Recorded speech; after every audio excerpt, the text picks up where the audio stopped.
Là, on fait face au système D avec des gens qui ont mis les couvertures de survie, donc dans le bon sens, la face argentée vers l'extérieur, avec des rideaux à l'intérieur. Le deuxième étage qui n'a mis que des rideaux à l'intérieur, donc je suis sûr qu'il y fait plus chaud qu'au premier étage. Et puis les deux étages au-dessus où ils n'ont rien fait, et là, c'est sûr, c'est la fournaise. C'est vraiment l'exemple typique du fait qu'on ait construit des choses pour un climat qui n'existe plus. 2011, tu construis jamais un bâtiment pour 20 ans.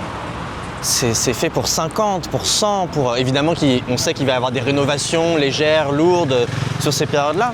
Mais là, on est vraiment sur un exemple d'un problème qui n'a pas été anticipé alors que scientifiquement, il y avait les alertes, mais ça n'a pas percolé politiquement, dans les métiers.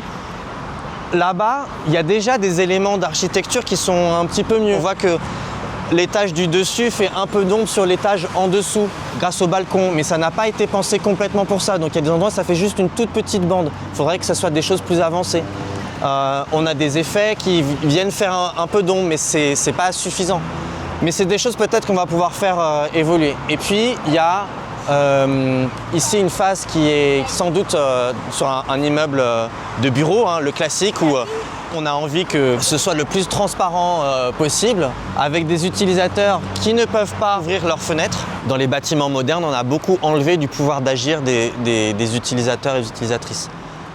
Et donc ça, c'est une cocotte minute.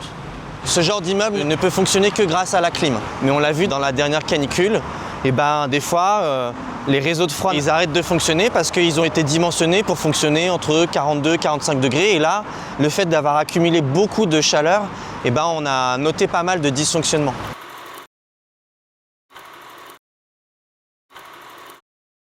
En fait, là, en moins de 2, si la clim se coupe, ça devient vraiment une serre. Donc tout va bien tant que ça fonctionne et puis après, paf, ça peut basculer. Or, dans le climat de demain, on est sur des températures où on va avoir de plus en plus de problèmes.